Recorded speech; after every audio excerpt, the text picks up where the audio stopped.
Hey guys, Cody here with Angler's Covey Fly Shop with some more tips and tricks. I wanted to talk real quick just about fly rods. What's the difference between all these different lengths, the actions? For the beginners, it might be a little confusing, and maybe some of you guys have been fishing a while and need a little refresher. So rods come in a multitude of lengths, 5.5, 6 feet, all the way up to 10, 11 feet. Why such the variation? These different rod lengths are good in different situations, scenarios. If I'm fishing maybe a real tiny little creek up in the mountains, throwing a 2-weight where there's a lot of like shrubbery and overgrowth and trees, a shorter 6.5 foot might be nice to get in there, just to have a little bit more room to maneuver. Kind of at the other end of the spectrum, for an example, say I'm fishing like 11 Mile Canyon, I'm out there nymphing for the day, and 11 Mile Canyon has all this amazing pocket water, which I love fishing. And a lot of times it can be hard to reach and get a good drift. Like a 10-foot rod a lot of times is helpful in that situation where you're high sticking or trying to nymph, just get that little bit extra reach to maybe get a drift through that seam that's just out of reach, or would be out of reach with like an 8.5 or a 9-foot rod.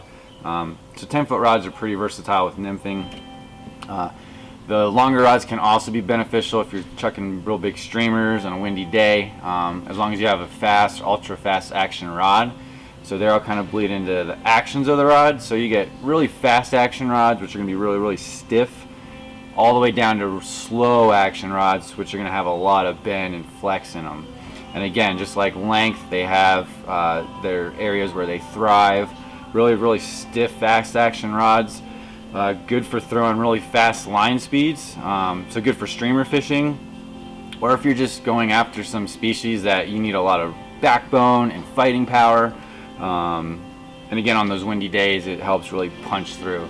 The really slow action rods that bend a lot, you can throw a slower line speed and really slow your cast down, which helps with real delicate presentations, like dry fly fishing, where you're trying to land a little 22, size 20, real delicately and accurately. Those slow action, slower line speeds really help with that. So, and then you got stuff that's in between that kind of does each of those jobs okay, but not quite as well as a rod that will do, that specific job super well. So, down here at the shop, we have a ton of rods in all these different lengths, different actions. Come on down and cast some. We have our casting ponds out back. And casting them is a real easy way to kind of get a sense and a feel. You will physically feel how these rods react. Not only different actions of the rods themselves, but what kind of fly line you actually pair with that rod.